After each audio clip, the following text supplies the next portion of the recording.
రైతుల పట్ల ఉన్నటువంటి కపట ప్రేమని ఇలా వెలుగుచ్చిండు. మొన్న గద్దెనెక్కే ముందు రైతులందరికీ 500 రూపాయలు బోనస్ ఇస్తా, రైతు భరోసా 15,000 ఇస్తా, ఇవాళ అన్ని రకాలుగా రైతులకు ఇచ్చిన 6 హామీలలో ఒక్క హామీ నెరవేర్చకుండా మోసం చేసి ఇవాళ గద్దెనెక్కిండు. మొన్న ఎంపీ ఎలక్షన్లో కూడా మేము అది రైతులకు కూడా అందరు కూడా కేసీఆర్ గారు బస్సు యాత్ర పెట్టి ఇలా ముఖ్యమంత్రి చేసిన మోసపూరితమైన హామీలపైన మాట్లాడితే అప్పుడు కాళేశ్వరం నుంచి నీళ్లు వదలడం కానీ ఇలా రైతుల పట్ల కొంచెం కరెంటు సరిగ్గా ఇవ్వడం కానీ ఇలా అధికారులను పెట్టి ఆయన పనిచేసిండు. ఎంపీ ఎలక్షన్లో ఆగస్టు 15 తారీఖు లోపల రైతు రుణమాఫీ చేస్తాను, మరి అదేవిధంగా 500 బోనస్ను క్రమ పద్ధతిలో ఏడాది లోపల మళ్ళొచ్చే పంటకు 500 బోనస్ అందరు రైతులకు ఇస్తా అని చెప్పిండు. ఇవాళ గద్దెనెక్క మళ్ళీ ఇవాళ ఎలక్షన్లు అయిపోగానే నేను ఇవాళ ఓన్లీ సన్న ఓట్లు వేసుకునే రైతులకు మాత్రమే 500 బోనస్ ఇస్తా అని ఇవాళ నిన్న చెప్పడం జరిగింది.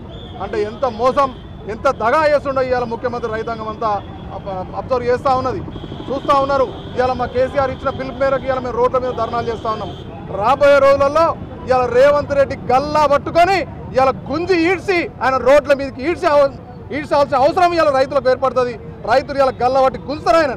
ఎందుకంటే మోసం, సన్నమొట్లు అనేది మనకు తెలుసు, యాసంగి పంట సన్నమొట్లు అనేది పండదు మన దగ్గర, ఓన్లీ దొడ్డు ఓట్లు మాత్రమే పండుతాయి.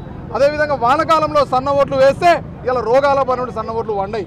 ఇలా మళ్ళీ దొడ్డు ఓట్లకు అదే నేను ఎంఎస్పీ ఇస్తాను, అదే సన్న ఓట్లకు మాత్రమే బోనస్ ఇస్తాను అనేది ఇది మోసపూరితమైనటువంటి మాటలు.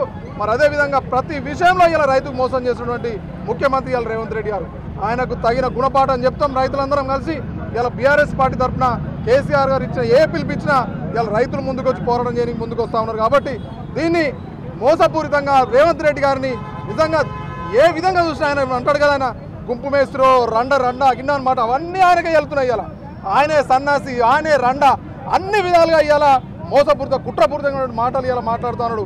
చేతగాక చేతనైతే లేదు ఆయనకు, చేతనైతే లేదు ప్రభుత్వ పాలన ఏ విధంగా చేయాలో ఆ చేతగాక ఇట్లాంటి మాటలు మాట్లాడి ఇలా పబ్బం గడుపుతా ఉన్నాడు. కాబట్టి తగిన రాబోయే రోజుల్లో తగిన గుణపాఠం జరుగుతుందని చెప్పి తెలియజేసుకున్నాం. జై తెలంగాణ, జై Telangana. For more videos like this, subscribe Big TV channel.